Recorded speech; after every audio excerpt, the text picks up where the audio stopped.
welcome. You're watching Breaking Views with me, Sanket Upadhyay, a show where we get you all the views so that you get the complete picture. Now today, something interesting happened after the point that was made by MLAs on Sunday, which was seen as an open and a massive revolt in the Congress ranks in favor of Mr. Gehlot against Sachin Pilot on a possible change of Chief Minister in the state of Rajasthan.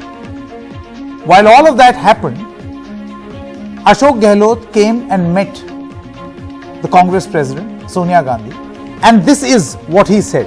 Let's put that on screen right now. He says, "I have expressed my apology to Sonia Gandhi. I have held different positions in the Congress over several years, but this is the first time this has happened." He's talking about the rebellion in the ranks. "This has saddened me. I will not contest elections under these circumstances. Sonia Gandhi will decide whether I stay Chief Minister or not." Unquote. And then he walked off. Basically, he said that it really saddens me and upsets me that I failed to pass a one-line resolution in the Congress legislature party authorizing the Congress President to take a decision on the Chief Ministership. All of this has happened. But the point is it as simple as it looks? You see, let's quickly take a look at the different shades and hues of Mr. Ashok Gehlot. And we are calling this the Ashok Khela, the Gehlot Khela. On the 23rd of this month, what did he say? He says, "I have to contest." On the 25th of September, 2 days later, he says, "Time will tell what I will do." A step back. On the 28th of September, he says, "This is an internal matter." By then the rebellion had happened. And on the 29th, he says, "I apologize, I will not contest." So from "I will contest" to "this is an internal matter," "time will tell what I will do," to eventually "I apologize, I will not contest." It appears as if there is some sort of a Gehlot playbook. Now what is that playbook? Take a look at the sequence of events, or as they say, chronology. What is the Gehlot playbook? Perhaps study material for young politicians on what to do when in a time of crisis, even internally. So number one, a revolt. Now we are not saying that he engineered it, but there was a revolt on Sunday. Number two, distancing from the revolt. I had nothing to do with this. I don't know what these guys did. I have nothing to do. Number three, an apology for the revolt. I'm really apologetic that something like this happened. And that too under my watch. Number four, because of all of this, you opt out of the Congress President's race, which was in any case a crown of thorns. But by doing this, what has Mr. Gehlot done? Let's flip the page of the playbook.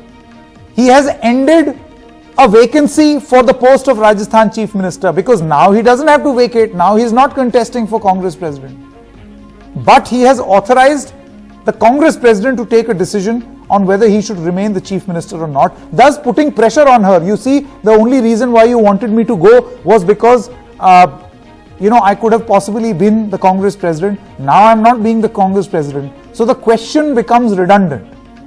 And in effect, could this potentially mean that Sachin Pilot and his plane of ambitions has to even now taxi on the runway and not take off, and he's out of the CM race? Could this be the Gehlot playbook?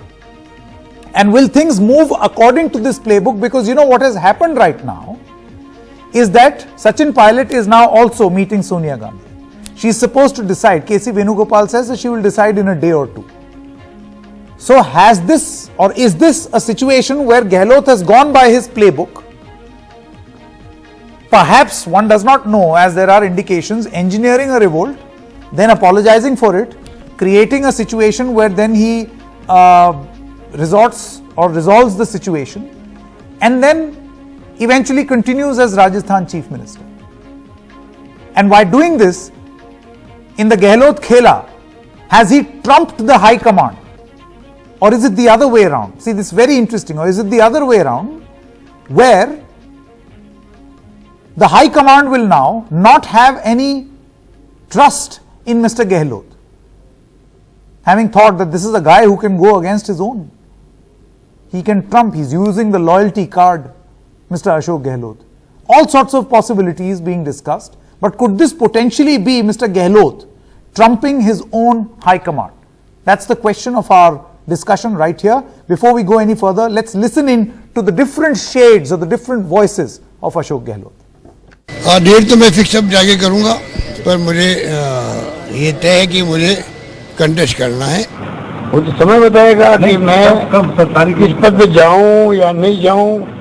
घर की बातें ये internal politics में चलता रहता है, ये हम लोग सब सॉल्व कर लेंगे, मैं आपको कह सकता हूँ। पर अब क्योंकि कल परसों की घटना हुई है और मेरी मॉरल रेस्पॉन्सिबिलिटी थी कि वो प्रताप पार्क होता, तो मैंने तय किया है अब मैं इस माहौल के अंदर चुनाव नहीं लड़ूंगा।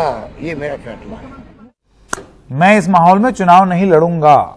So he has in a way, in effect, eliminated this vacancy for the position of Rajasthan Chief Minister. But the point is, will the Congress go by what could possibly be this Gehlot playbook, or do they have their own playbook where the High Command and its writ runs large? Listen in to what the General Secretary Organization of the Congress Party, Mr. K.C. Venugopal, had to say. He says, he repeats that the High Command will take a decision on who will be the Chief Minister in a day or two. Mr. Ashok Gehlot said that he is taking moral responsibility, he is not contesting. Yeah. Is there a possibility now Mr. Ashok Gehlot continuing as Chief Minister of the state, or because he is left it to Congress President? That decision Congress person will take within 1 or 2 days. So there is a possibility of him resigning before that?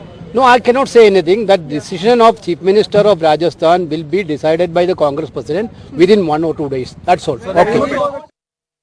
All right.